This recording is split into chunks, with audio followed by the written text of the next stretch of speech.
And welcome. There we go. We're being recorded. I'll start that again. Good morning, everybody, and welcome to this virtual conference and meeting that we're all having together. My name is Lerato Ledebele Belandrin, and I am the Head of Communications at the Center for Environmental Rights.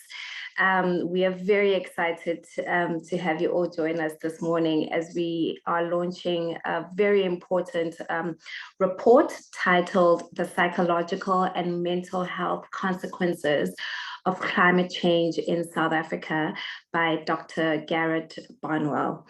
To kick us off this morning, I'd like to hand over to my colleague, as well as an attorney in the pollution and climate change team, Michelle Koyama, to introduce our guests to us.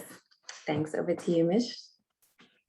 Thanks, Lerato, and thanks everyone for being with us to launch this new report by community psychologist expert, Dr. Garret Barnwell. This new report shows that climate change harms are already negatively impacting our mental health being for those living in South Africa, and that these effects will only accelerate in the future, placing today's youth and future generation in harm's way. The findings of the report, commissioned by the Center for Environmental Rights, for the African Climate Alliance, Groundwork, the Vukani Environmental Movement in Action are clear. Climate change poses a severe threat to mental health and well-being of present and future generation, and people living in South Africa are particularly vulnerable to these effects.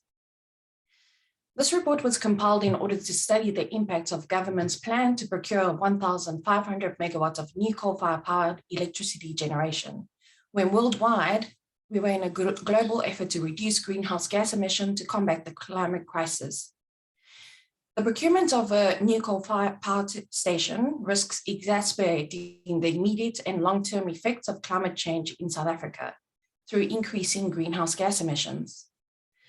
Dr. Barnwell looks at the lesser known but very important aspects of climate change, namely the mental health consequence. These mental health consequences will disproportionately affect the marginalized communities and previously disadvantaged groups such as youth and women.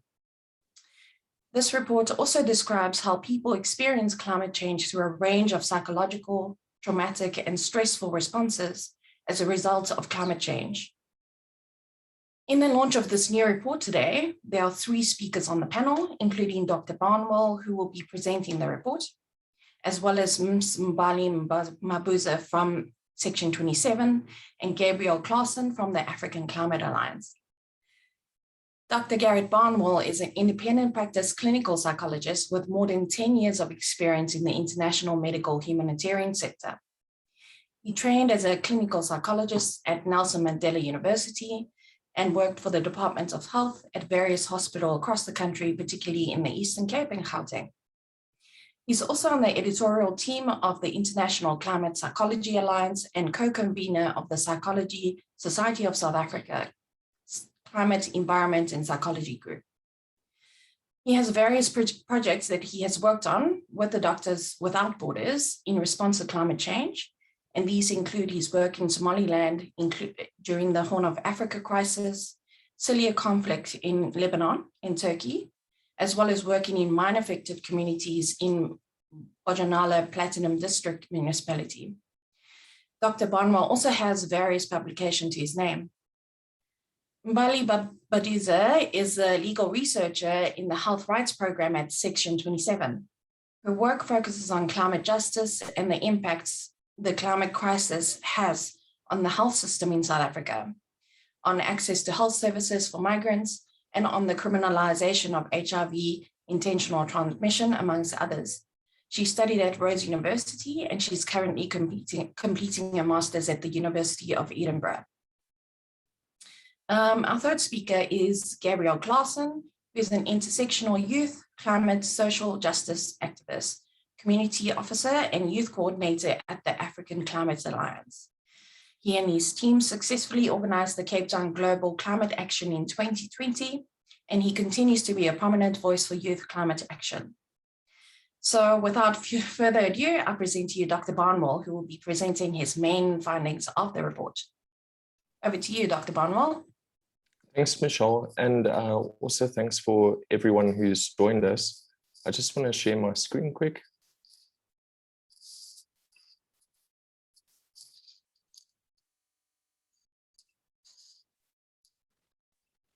Okay, so what I'm going to be speaking to now, and I just want to close this so I can see the whole slide. There we go. What I'm going to be speaking to now is the expert report that was launched today, the psychological and mental health consequences of climate change in South Africa. My name is Garret Barnwell. As mentioned, I'm an independent practice clinical psychologist based here in Johannesburg. For around a decade of experience with the humanitarian sector and community psychology practice.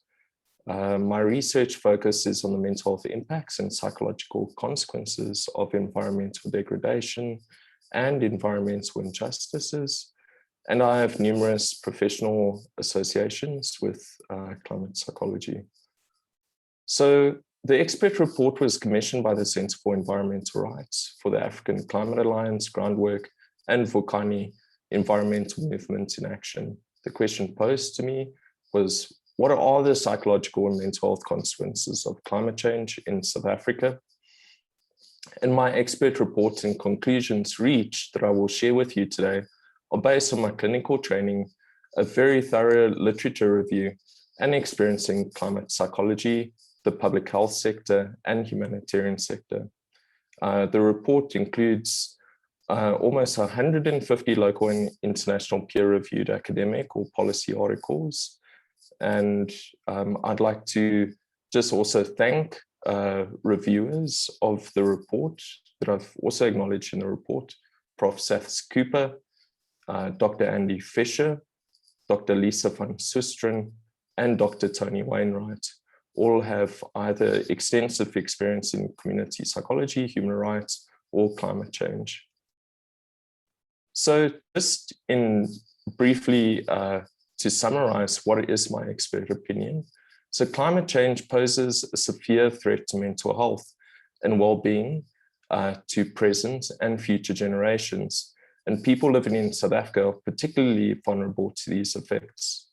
It's my expert opinion also the government's choice to not adequately avert the mental health impacts of climate change contribute to psychological experiences of institutional betrayal and secondary trauma for current and future generations. What is institutional betrayal? This is when those entrusted to protect us do harm. So I use, just to describe this, because I think that in South Africa, this discourse is fairly new, even though the impact's already felt. What I focus on in the report is looking at the range of impacts of climate change. So climate change isn't just a once-off event. There are multiple threats that it poses. For instance, natural disasters, water insecurity, financial insecurity, and so forth that scientists tell us about. We are also in a very particular environment where we live with the legacies of apartheid, poverty, and marginalization that places the majority of South Africans in a vulnerable position. Temporally, we also know that psychological adversities will worsen over time as the climate change progresses. So what we're looking at rather than a once-off kind of event is really accumulation of traumas and stresses across a lifespan. These traumas and stresses can be direct, as I mentioned, natural disasters, water insecurity, food insecurity, and so forth. They can also be experienced vicariously. So not only directly experiencing the stresses, but also witnessing how others are suffering. They can also be anticipated. So as we know, and scientists tell us, climate change stands to worsen over time if action isn't taken. And these losses and damages relate to the future of climate change. So all these stresses and traumas can lead to really a range of psychological responses and reactions. So for instance, we know that it can contribute to post-traumatic stress, depression, anxiety, sense of despair, shame, humiliation, a sense of mistreatment, marginalization, importantly, suicide, interpersonal conflict, and other reactions that I'll go into detail more later. We also know that how institutions respond is incredibly important for healing and how someone will react to trauma and stresses. So for instance, is the threat acknowledged? Is action taken, or is there inaction? So were the threats mitigated by those who knew? And is there corrective action taking place? Also, in terms of psychological reaction, where is the responsibility for care being placed as well? So, and we can, from psychological literature, we can basically speak about institutions of care versus institutions of uncare. And I'll emphasize the experience of institutional betrayal, which is institution of uncare later. So just to emphasize before I go into some of the general impacts of climate change that are being felt today and will worsen later, I wanted to emphasize that today, more than half of the total population of South Africa are living in poverty. And this socioeconomic vulnerability makes it extraordinarily difficult for the majority of South Africans to adapt to advancing climate shocks. For instance, children and families who are subject to poor housing conditions and where inferior building materials are used, such as corrugated iron, will be vulnerable to things such as heat waves, flooding, and fires, scientists tell us. Additionally, a lack of access to essential services, so electricity, water, sanitation, refuse, healthcare access, and so forth, also increases vulnerability. This vulnerability obviously means that there are multiple psychological adversities and threats that these communities are exposed to. This being said, climate change is impacting South Africans across the socioeconomic divide and can overwhelm the ability to materially and psychologically cope for even the most resourced communities. And in this context, I'd like to focus briefly on children and future generations, and which I think is particularly important in terms of the psychological impacts, because it will be them who experience the most severe impacts of climate change across their lifespan. They are at increased risk of poor mental health outcomes because of not only their direct exposures to adversities related to climate change, but owing to their increased knowledge and awareness of the crisis, including climate inaction by those entrusted to keep them safe. Children are also more at risk of adverse traumatic reactions because they're largely dependent on others for their survival and well-being. So what are the impacts? What are some of the impacts on children? So for example, natural disasters can interrupt schooling, the ability to access peers and educational supports, and it can impair the ability to function meaningfully in school social situations. Can disrupt sleep. It can negatively affect concentration. Worry, anxiety, and fear can increase, and emotional well-being can be harmed. It's not only the introduction to emphasize of various psychological adversities and threats, but in terms of children, there is this outlook on the future, and what climate change can take away is the prospects of a positive future. So there's a profound experience of loss. Children can turn these feelings inwards and experience profound sadness, loss, helplessness, or hopelessness, or they can turn these feelings outwards in destructive ways, such as engaging in violence or alcohol use. I also want to emphasize here that children and youth have also been turning this distress into very other positive kind of reactions. So for instance, climate activism, as Gabrielle will speak to later. So what we know about adverse child experiences, so psychological adversities in childhood, are associated with poorer mental health outcomes in adulthood. Adverse child experiences are linked to chronic health problems, adult psychological and social adversities, educational shortfalls, job opportunity challenges, and increase the risk of substance use in adulthood, among only a few that I've mentioned here. So in terms of the dependency on adults, what threatens children and youth is that the adult world today fails to take sufficient climate action while criminalizing, pathologizing, and patronizing their feelings and voices. This failure by the adult world can lead to psychological reactions, such as the sense of disenfranchisement, anger, meaningless, and exacerbate depression, anxiety, and traumatic reactions, for example. So in summary, climate change stands the risk of having serious impacts on mental health in South Africa because of the large majority of the population that is vulnerable, and particularly youth and future generations who bear the brunt of climate change across their lifespan. So I want to concentrate on some of the general psychological and mental health consequences of climate change now.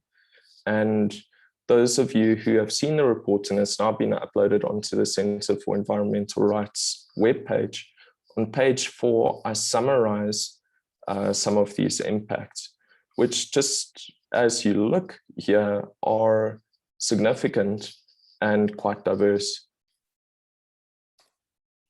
So scientists tell us that natural disasters, droughts, wildfires, fires, flooding, and storm surges are experienced today in South Africa will only worsen in the future as climate change progresses.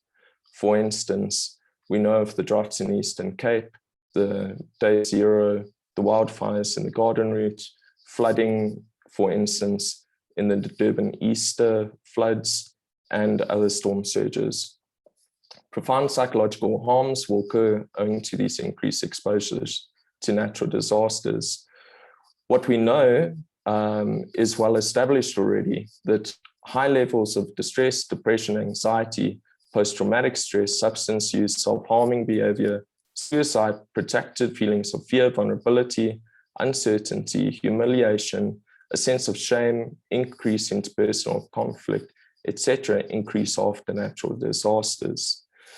The negative psychological impacts of environmental harms are also often compounded by infrastructural failures and the lack of foresight to safeguard communities from exposure to these risks. So communities make sense of what has taken place, and often knowing that they haven't been protected by these exposures worsens the psychological reactions. So for instance, it can cause secondary traumas. Scientists also tell us that climate change is contributing to water insecurity in South Africa. So limited access to safe drinking water and sanitation is negatively associated with mental well-being. Water insecurity has been shown to contribute to chronic psychological stress, fears and psychological distress about one's personal health, depression, anxiety, suicide, a sense of social isolation, despair, sadness, hopelessness, fear, worry, social stigma because of hygiene norms in societies, shame and feelings of mistreatment, humiliation, and for those who lack provision to water, a sense of marginalization. We also know, because of studies, that temperature, heat, and sun exposure is rising in South Africa. These also have adverse impacts on mental health. So for instance, increased temperatures and heat stress can contribute to indirect psychological harms. such as decrease in work productivity, resulting in the loss of income and food and water insecurity, leading to further psychological upheavals. Moreover, high temperatures and heat stress can increase mental health related hospital admissions, and some studies suggest that adverse psychological reactions such as anxiety, sadness, hopelessness, and aggression, irritability, and suicide may be exacerbated during these periods. So it's not only climate change that has negative impacts, but the air pollution related to coal and gas power stations. So from my experience working with communities in some of these areas, communities express a sense of intrusiveness and distress about their health. Air pollution's boundaries are often unseen and insidious, contribute to a sense of health-related anxiety or distress. High levels of air pollution are positively associated to a decline in mental health if we look at international literature. Exposure to adverse levels of air pollution across a lifespan, including in pregnancy, can contribute to childhood neurodevelopmental delays and accelerated neurocognitive decline in adults. Air pollution can harm the central nervous system, and increased exposure is correlated with high prevalence of depressive disorders and suicide. Furthermore, what we know in South Africa is fence-line communities of coal and gas power stations in extractive settings encounter multiple forms of violence, such as gender-based violence, interpersonal violence, political oppression, and extreme inequality and exploitation. This is well documented. One of the most profound impacts of climate change is on health. So if we look at South African studies, we find that heat-related conditions and deaths, cancers, diarrheal, gastrointestinal and waterborne diseases, malnutrition, malaria, asthma and allergies, and injury and death from interpersonal violence may increase. Thus, climate change is expected to increase the disease burden in our country. This will, in turn, reduce the quality of life, the loss of physical health and psychological well-being, and increase the risk of poorer mental health outcomes, such as depression, anxiety, and also, if we think about the broader family system, increase the carer burden. I spoke about this earlier, but I just want to emphasize that financial insecurity is obviously a major impact of climate change, and that those experiencing financial insecurity express feelings of depression, despair, increased stress, helplessness and hopelessness, anxiety and shame, suicidality, and experiences of social isolation. In my expert opinion, not averting or addressing climate change adequately by safeguarding communities and building new skills for workers may contribute to increased psychological distress. We also know from studies that food insecurity is set to increase, and this can in turn lead to depressive and anxiety reactions, poor cognitive performance, and stunted development in children. Cognitive functioning is affected by food insecurity, and we also know that the threat of hunger can also contribute to depression and suicidality in youth. We also know that from studies that climate change is expected to increase interpersonal and community-based violence. Violence is well documented to increase the risk of psychological difficulties, including alcohol and drug use, depressive and post-traumatic stress reactions, self-harming behavior, and suicide. We also know that it can disrupt treatment adherence, so for instance, HIV, and it can also interrupt other routine activities such as schooling or daily activities. broader community and social disruptions can also contribute profoundly to psychological distress. Lastly, I want to emphasize that climate change isn't only the introduction of multiple threats, but it also we also stand to lose a lot from climate change. And this has a significant mental health impact. So in my expert opinion, the range of traumas and stresses that I've expressed also amount to profound loss. So it's the loss of future prospects. Climate change also is likely to continue to erode and unsettle community identities and disrupt place-based relationships. Lastly, so if we think of these photos are from Limpopo province, and we know that disruptions to ecologies contribute to the loss of traditional knowledge systems, ancestral and ecological connections. So what I've briefly provided examples of here are still incredibly significant, and the report goes into a lot greater detail. So I would really promote that those following also go through the report, and all the findings have been contextualized to the South African setting. What I think is significant is the sense of institutional betrayal that people who experience climate change may experience. So what is institutional betrayal? Institutional betrayal is the wrongdoings perpetrated by an institution that people depend on for their well-being. I want to be clear here, when communities are dependent on the government to meet their needs, including safety and health, and their government continues to perpetuate harm, this can create a breach of trust and contribute to secondary traumas. Furthermore, when people know that their government is aware of the negative impacts of climate change and action is not taken, this can also contribute to a sense of institutional betrayal and trauma.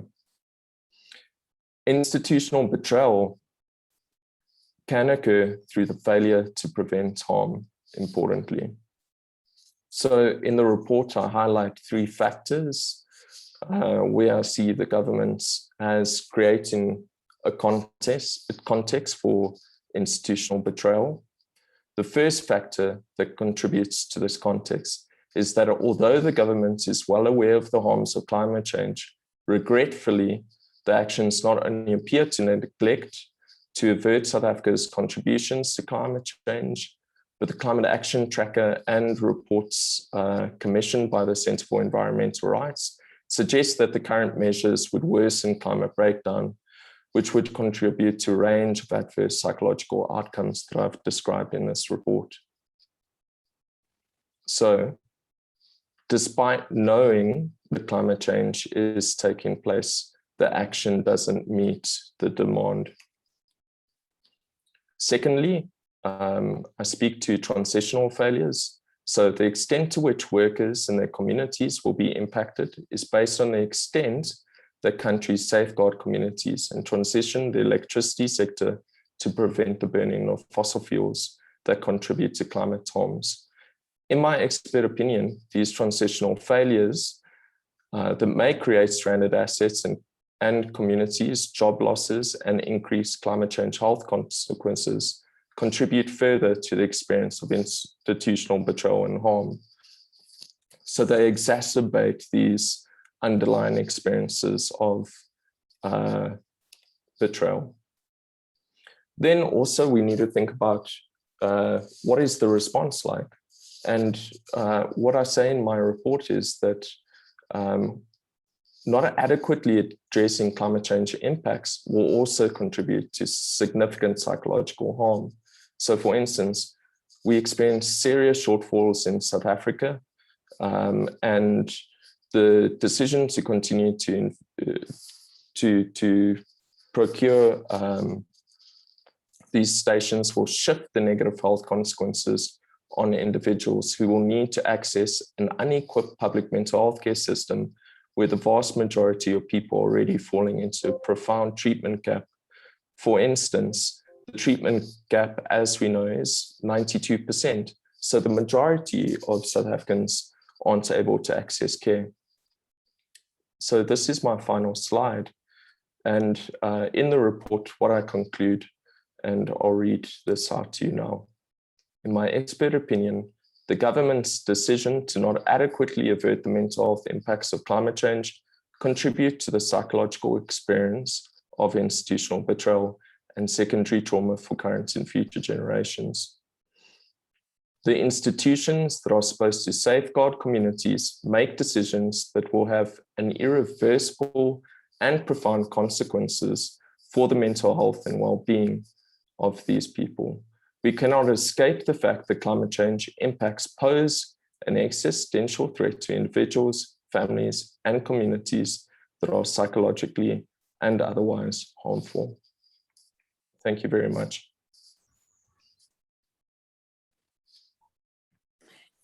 Sure. Thank you so much, Dr. Barnwell, for taking us through indeed a very important report and very important findings. And I guess for most of us who are already involved in this work, we are already seeing not only the ecological, but some of the psychological and mental impacts that you have already taken us through. And certainly it shows that we definitely need to be doing more. And there's still such a huge need for more action to be taken to avert climate change and climate impacts. So now I'd like to hand over to our mental health advocacy expert, Mbali Baduza, to take us through her presentation from section 27. Over to you, Mbali. Thank you. Good morning, everyone. It is a pleasure to be here to discuss the landmark report by Dr. Barnwell, who has done the important work of making visible the nexus between climate change and mental health. Both represent a crisis that calls for an urgent and comprehensive response. I would like to draw on two threads of the report in relation to the readiness of South Africa's healthcare system. The first relates to the legacy of colonialism and apartheid, which is located in the context of the continued and deepening weakness of a divided healthcare system. There are large disparities between the public and private healthcare systems, as well as between rural and urban areas. There is high inequitable spending between private and public sectors and within provinces in the distribution of services. The public health sector is overburdened by patients with limited choices of healthcare options and is crippled by severe mismanagement fault lines, deep-seated corruption, historic underdevelopment, and instances of poor policy choices, including the poor implementation of sound policies. The private health sector, on the other hand, is increasingly expensive, unaffordable for most, insufficiently regulated, and is not measured to ensure that services are of high quality and meet other standards. The COVID-19 pandemic has presented itself as a direct challenge to South Africa's capacity to deliver on healthcare services. It is and has put an extraordinary and unprecedented burden on our healthcare system. However, it's not the first public health threat or epidemic to call on our health system to absorb and adapt to a crisis, as HIV and TB have been and continue to strain our system. The fragility of our healthcare system is evident in the various stockouts of medication, the lack of recognition and protection of community healthcare workers, and amongst others, it functions as a segregated system, which sees the basis of access to quality healthcare being on one's ability to pay and not on need. Much like COVID-19, the climate crisis will affect the marginalized disproportionately. We have seen during this period how poor and economically disadvantaged communities are suffering the most. As climate change is a phenomenon that has an impact on all countries, there has been a realization that climate change impacts people of varying genders differently, notably the effects on health. The 2019 Lancet Countdown report mentioned that women are one of those groups across a range of social and cultural contexts that are vulnerable to the impacts of climate change, with women likely to live in poverty more than men as they are faced with discriminatory laws and practices, income security, and limited access to political decision-making spheres. In fact, the Paris Agreement acknowledges in its preamble the particular vulnerability of women. Food and water insecurity and the worsening heat waves and droughts on rural and peri-urban communities expose women and girls who have to travel to collect water and energy sources to health problems like dehydration, heat stroke, and sexual violence. Women-headed households face exerted pressure on the family budget, making it even more difficult for women's abilities to seek medical treatment, such as reproductive and maternity health services, and pregnancy-related outcomes, which can be affected by changes in infectious diseases, temperature, and nutritional status. In 2014, the Department of Health finalized the National Climate Change and Health Adaptation Plan of 2014 to 2019. The aim of the plan is to provide a broad framework for health sector action toward adaptation to climate change. The plan admits that disadvantaged and marginalized communities are the most vulnerable to the effects of climate change, in that these communities have the least resources to respond to climate change and health threats. As a guiding principle, equity is set to guide the development and implementation of the plan. Women and child-headed households are identified as an example of the poorest and most vulnerable groups in the country. The Health Adaptation Plan therefore acknowledges that in order to adapt to climate change, any plan must understand equity to mean effectively tackling poverty and inequality in South Africa. The Health Adaptation Plan also acknowledges that climate change will intensify problems associated with migration.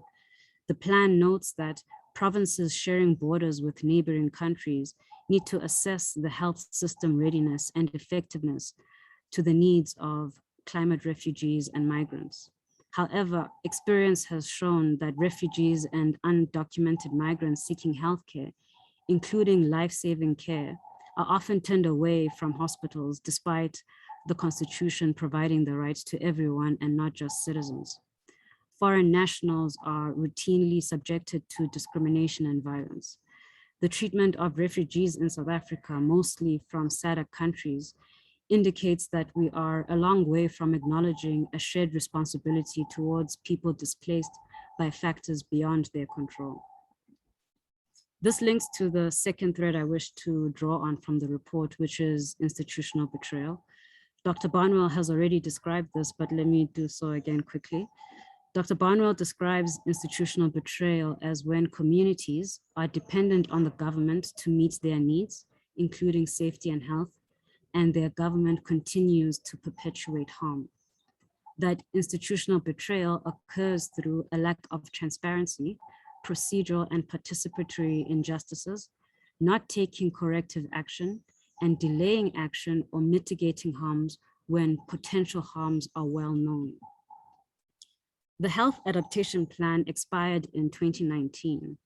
The next plan is in the process of finalization, but that has been the case since December 2020.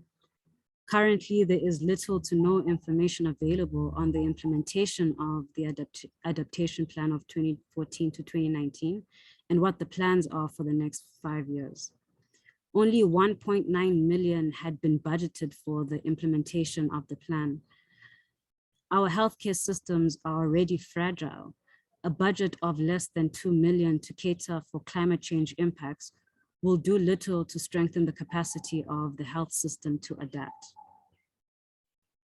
On the nexus between climate change and mental health specifically, we ought to look to the National Mental Health Policy Framework and Strategic Plan of 2013 to 2020. This plan has also expired, and a second plan is in preparation. It is critical that this plan is released for public comment because the previous plan fails to include an action point on the impacts of climate change on mental health. The previous plan merely says that human rights, which include health and environmental rights, should be pursued on a basis of progressive realization. However, as it stands, there is no plan to address the impact of climate change on health and mental health specifically. As we know from the disasters such as Life Esidimeni, mental health and corresponding services have been terribly neglected.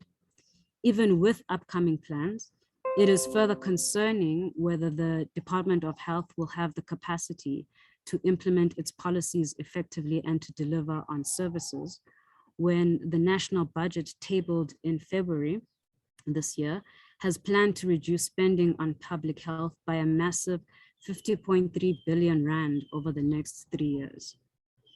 It is encouraging then that the new Minister of Health, Dr. Joe Pahla, in a recent interview with the Daily Maverick on his vision around the recovery of the health system, has noted the need for more resources to be made available for mental health services at all levels. He acknowledges that there has not been much investment in human capital of professionals for mental health care services. Currently, the situation is that 25% of psychiatrists are in the public sector, while 75% are in the private sector. In conclusion, the COVID-19 crisis has shown the need to strengthen the healthcare system emergency preparedness.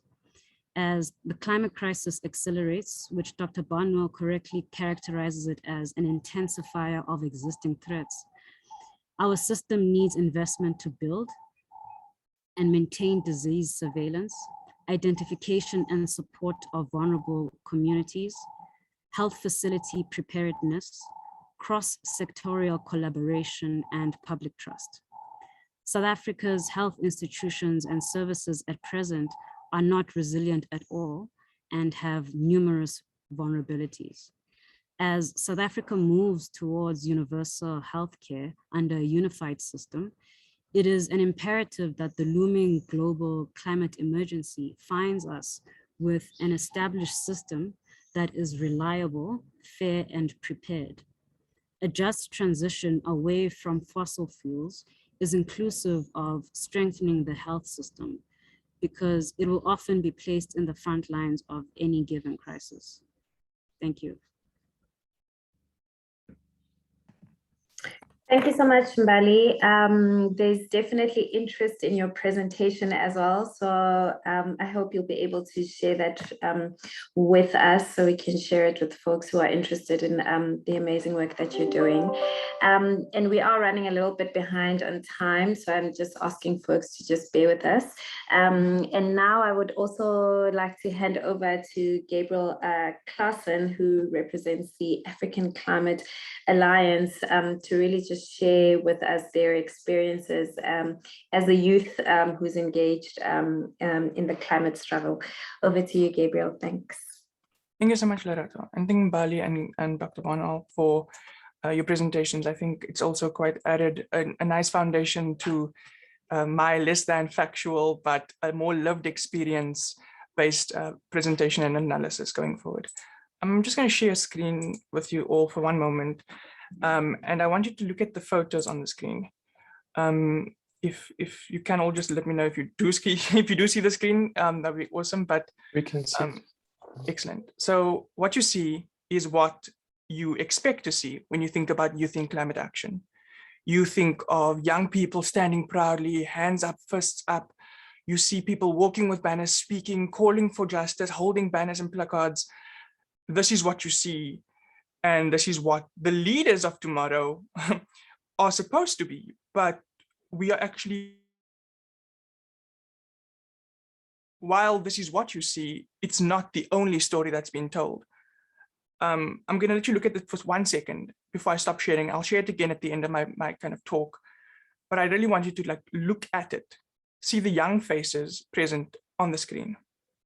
Young climate activists. And this is just a fraction, less than a fraction of the young people standing up across the world, but specifically in South Africa. Here we are. Now, what you see is not always what is happening on the inside. It's not what's happening on the outside behind closed doors either. On the 24th of September, this is what you see. On Youth Day, this is what you see. But what is actually going on is a deeply rooted issue, mental injustice. People are not taking care of these issues that we face. So surrounding my kind of talk today, it's just basically looking at why is it that young people are not protected when it comes to their mental illness. First of all, stigma. We heard Dr. Barnwell mention it earlier. There's a massive stigma, especially, and I'm not saying it's not in white families as well, but predominantly in families of color. There's a stigma of, say, smile, you're crazy, go take a bath, go take a wash, go take a walk. You don't have an issue, leave. And that's just on the social injustices and the economic injustices that are faced in these communities that are marginalized. In my household, in my family and friends' household on the Cape Flats, this is just a fraction of it. Now, add on to the fact that we're supposed to speak up and speak out against climate injustice, something that we didn't contribute to, but we are trying to protect our future. And yet we're still told, no, there's nothing going on. No, you're not feeling this. No, you're not feeling that. Get out of bed, go and do this, go and do that. But it's like, I can't, I physically can't, I mentally, emotionally can't. And that stigma needs to be broken. That stigma, I don't blame our parents for that, because they are themselves a victim to a broken or non-existent mental health wellness institution and system in our country. South Africa has never put mental health as a way forward, as a thing to look after and to take care for.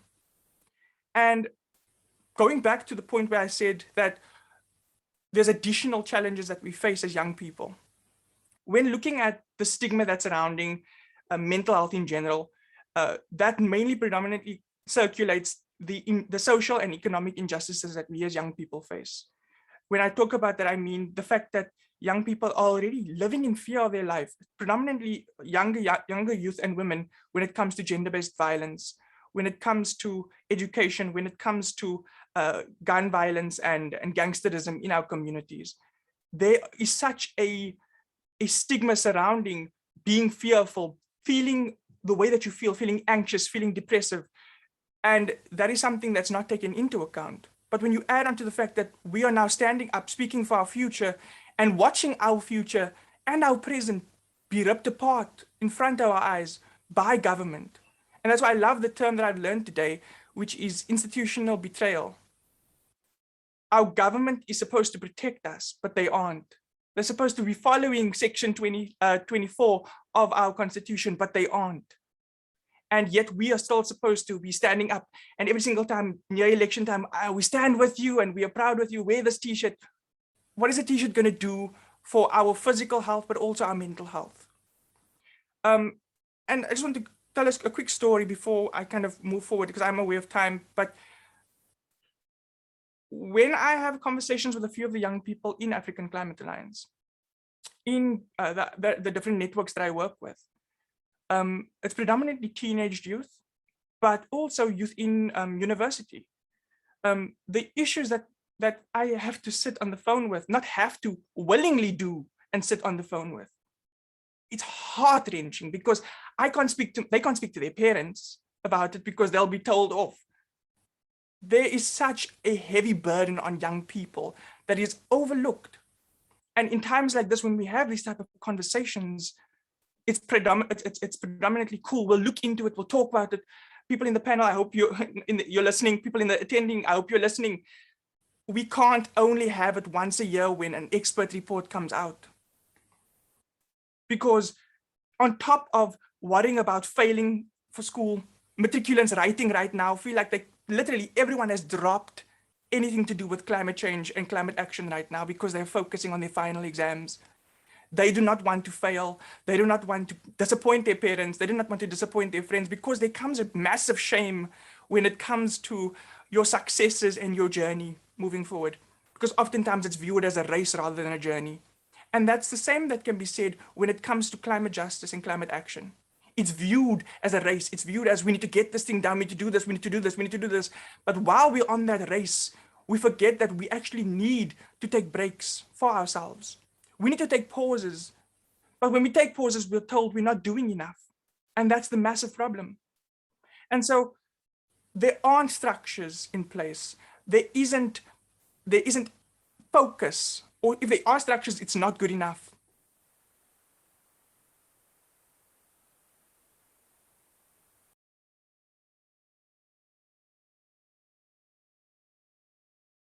So on top of stigma, on top of inaction, and on top of the already heavy pressing issues and injustices that young people face, we look at the fact that we are now called the leaders of tomorrow, but that's an excuse that they use to keep us off of the table so that they can continue perpetuating their nonsense and leaving us off of the conversation about what we actually want to see when it comes to climate action and climate response.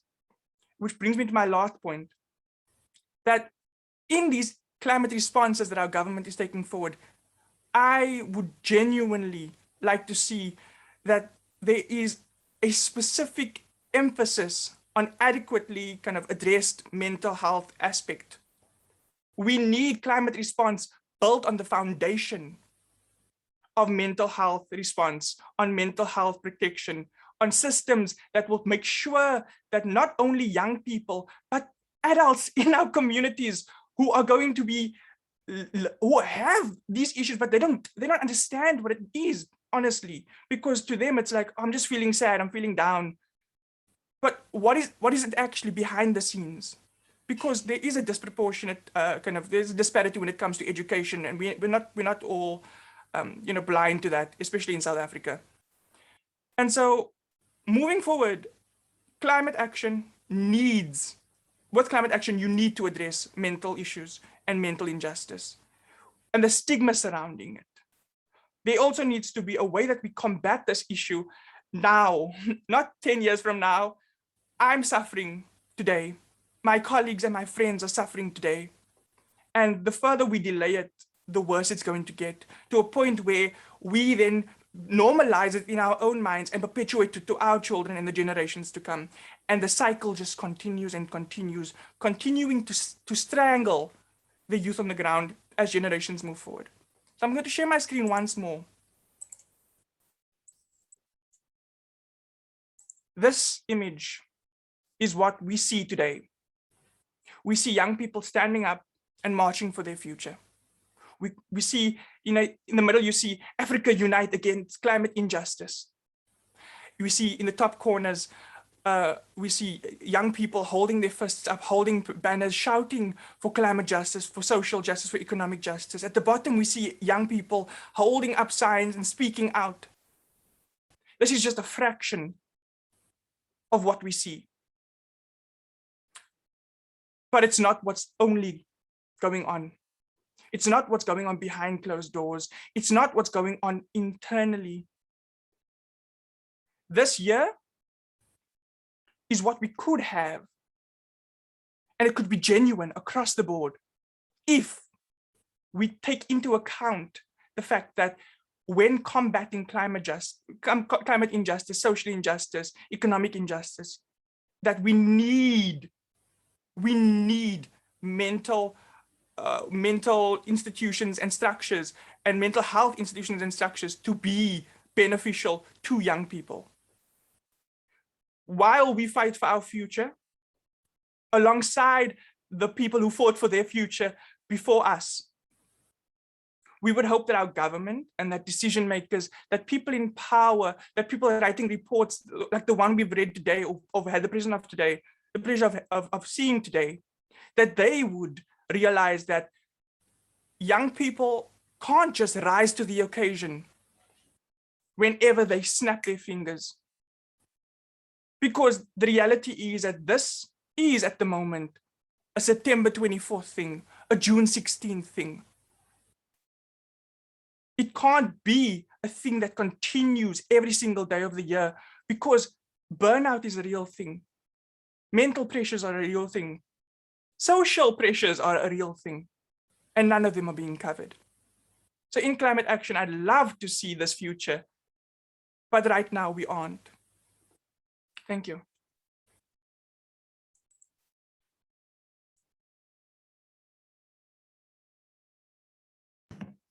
Thank you. Thank you so much, Gabrielle. We really appreciate that heartfelt presentation, and really just wearing your heart on your sleeve and being honest and really showing us, some of us who are older really don't see the impacts from a young person's perspective. And you're absolutely correct. These conversations shouldn't just be happening, when there's a groundbreaking report that's being launched. And I think a lot of the work that Mbali does at Section 27 really speaks to that. Mental health is a big problem, and South Africa really needs to tackle that. So thank you to our panelists. Thank you all to your presentations. We do have some questions that have come up. There was one, I will just start with Nziki Mpulo. You had a question. If you can just unmute yourself.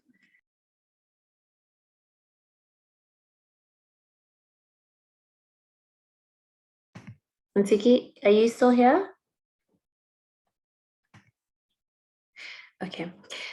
We have another question from Chris Robertson. What are the panelists' opinions on the City of Cape Town's resilience strategy, in which the issue of mental health forms the first pillar in its strategy? Dr. Garret, are you able to take that, if you know anything about the City of Cape Town's resilience strategy? No, so it's outside of my scope of practice. So if I can defer that question to someone who's been following it. Okay. Unfortunately, I'm also not familiar with it. Okay, thank you, Chris. I'm busy marching in the road, so I'm not familiar with it. No, that's fine. Thank you so much for that question, Chris. We will definitely do our research and see what we can find there. Dr. Barnwell, you mentioned in the report that greenhouse gas emissions have neurocognitive consequences, especially for children. Could you explain what this means, please?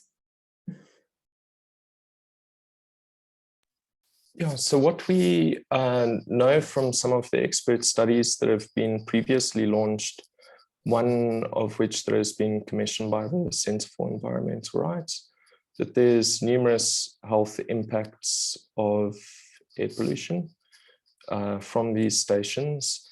And if you look into the mental health literature, that we also know that it has significant impacts on neurocognitive functioning.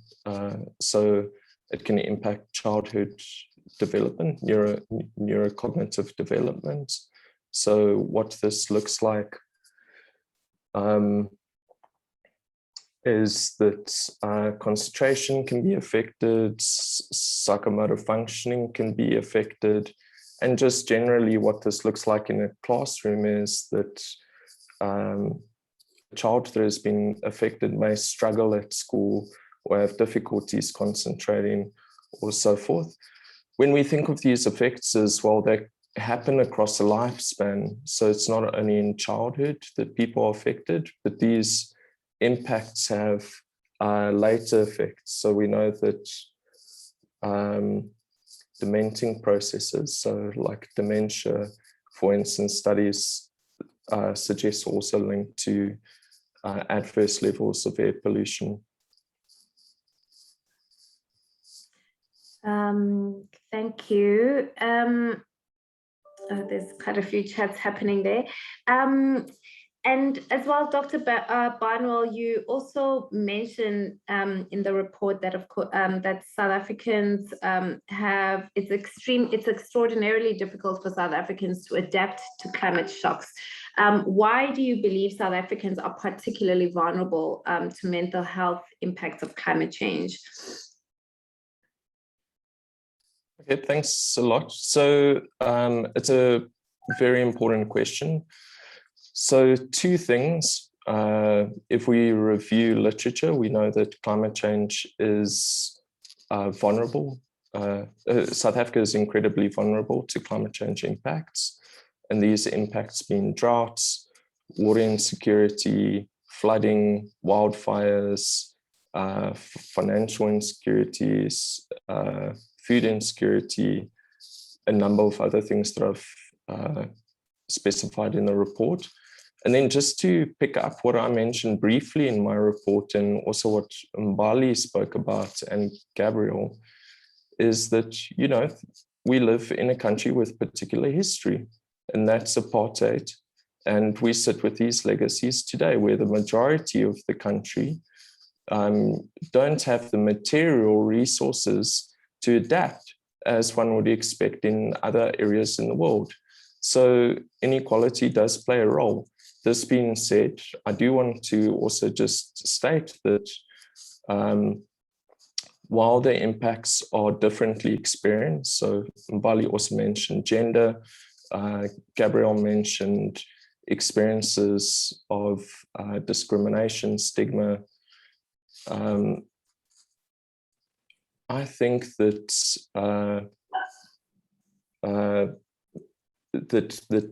you know, despite people being able to adapt differently, that everyone will be affected in some way, and everyone around the world will be affected in some way, as we know from the IPCC report that's recently been launched.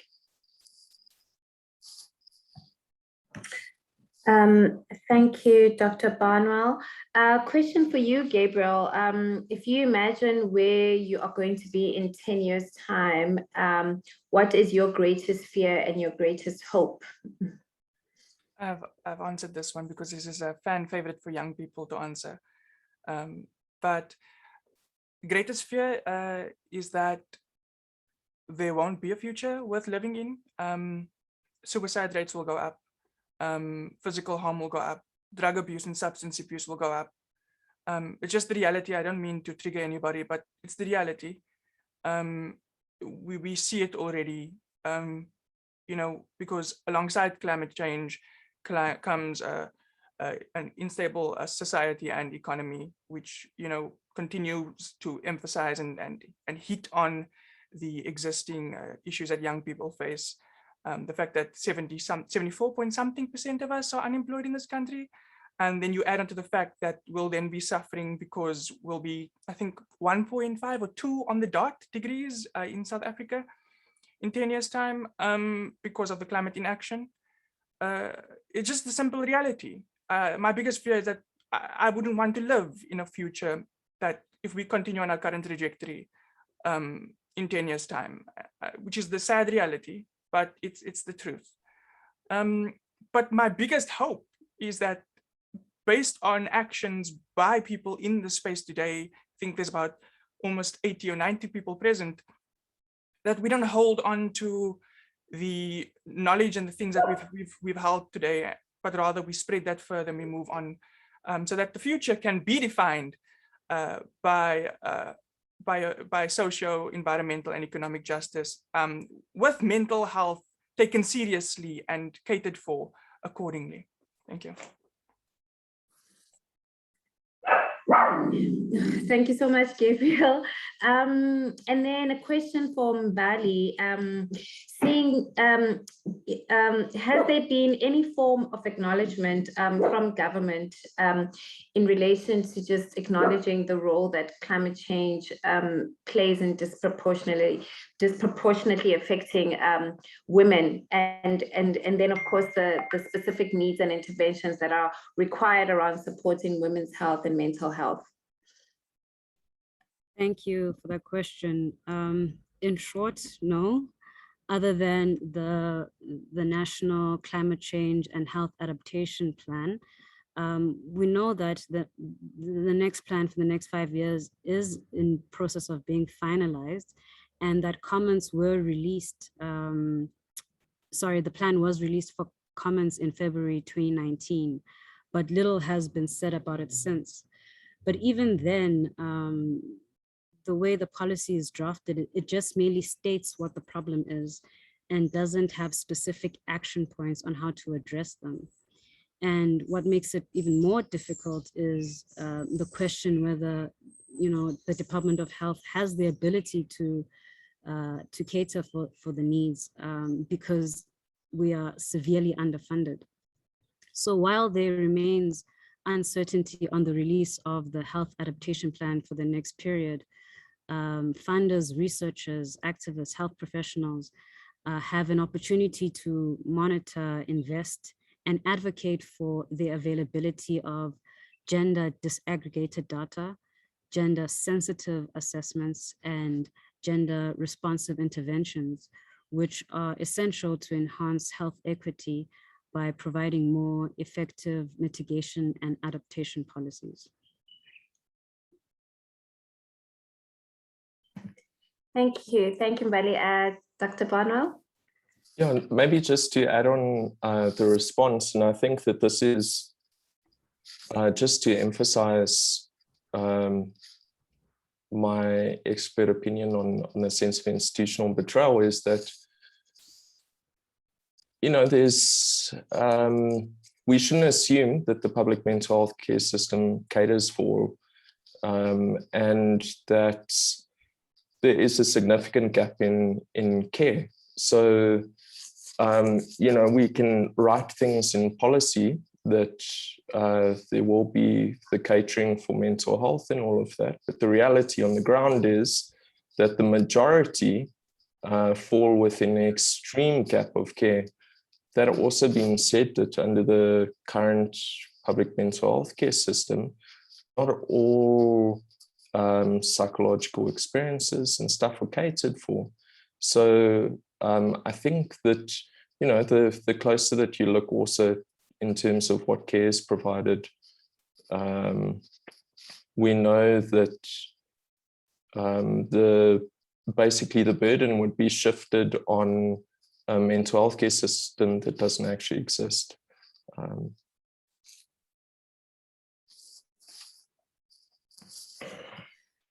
Yeah, lots of issues to unpack there. And I think we don't have any more questions.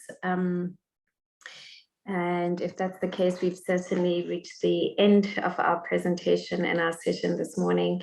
I'd like to maybe just give one last round of opportunity to our guests. If there's any last key takeaways, Mbali, I know Section 27 is working on Mental Health Month awareness, and maybe you'd like to just give us some information around that, and then I will let Dr. Barnwell and Gabrielle to just give us their last words. Thank you. I think my last contribution is just a call for each and every one of us to take seriously how urgent the climate crisis is, and the impacts are existential, as Dr. Barnwell has correctly characterized. As Section 27, we would call for more collaboration amongst us as civil society, as activists, as health professionals, and importantly, the media, to draw attention and hold accountable those who are responsible for our health. Thanks, Mbali. Dr. Barnwell? So maybe just to say a couple of things, just to recognize also the testimony of Gabrielle. and thank you for sharing this, because it really highlights the urgency that we need to act now. We should have acted yesterday. And yeah, I hope that people read the report. What Gabrielle said really puts also mental health care professionals in a position where we really ethically have to respond to the current crisis. But that being said as well, prevention is better than cure. And my professional opinion in this context is that any action to prevent climate change at the moment would prevent severe psychological harms. Thanks, Dr. Barnwell. And just before you go, I see we've got one last question here, just regarding, is there currently a great understanding of various climate change related psychological impacts among the mental health professionals in South Africa? So outside of yourself, Dr. Barnwell, are medical health and mental health professionals making the links between climate change impacts and mental health issues? Yeah, so thanks very much. And Tony Wainwright, who posed that question, is actually one of the reviewers of the report, and on one of the committees on climate change for the British Psychology Society. And then I also saw Nick Woods, another psychologist, pose a question as well. And I know that there's many other psychologists that have joined in on this discussion. I think internationally, there's a lot of traction. So for instance, the Climate Psychology Alliance is a very good resource for mental health care professionals. I saw Tony as well just put on a link for XR psychologists.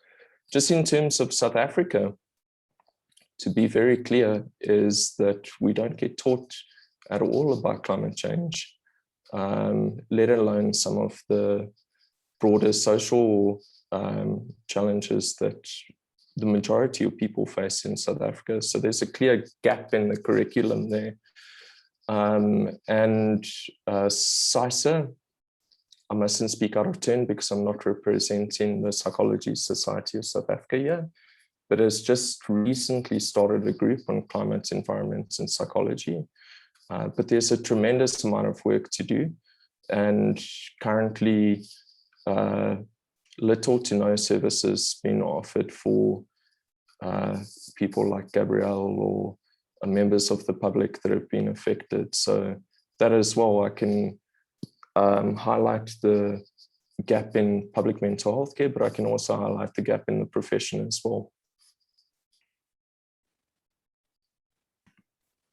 Thank you, Dr. Barnwell.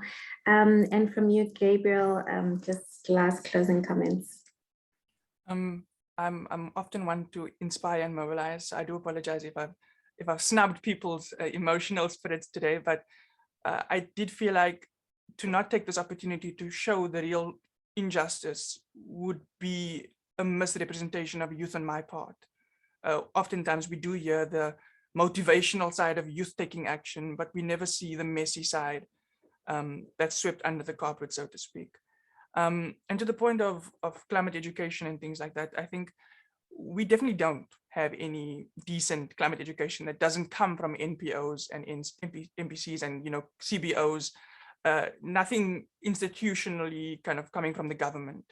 The only reason that I'm in climate activism is because of my geography teacher who forced me to go to a non-funded eco club that she was a part of, and that's how I became part of something in space. And it's just telling that if we left our own devices, no one would care about climate action because of the other worries that we face.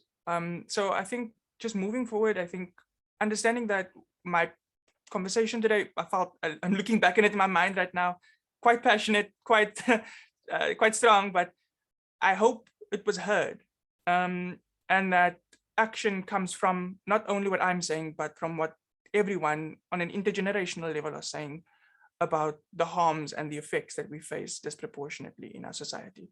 Thank you. Thank you. Thank you so much, Gabriel. Indeed, this has been very interesting and very necessary at this time as we're gearing up towards, the COP26 that's coming up and the various activities around that. We know that we definitely need to be doing more to ensure that we see less of these impacts that were discussed today.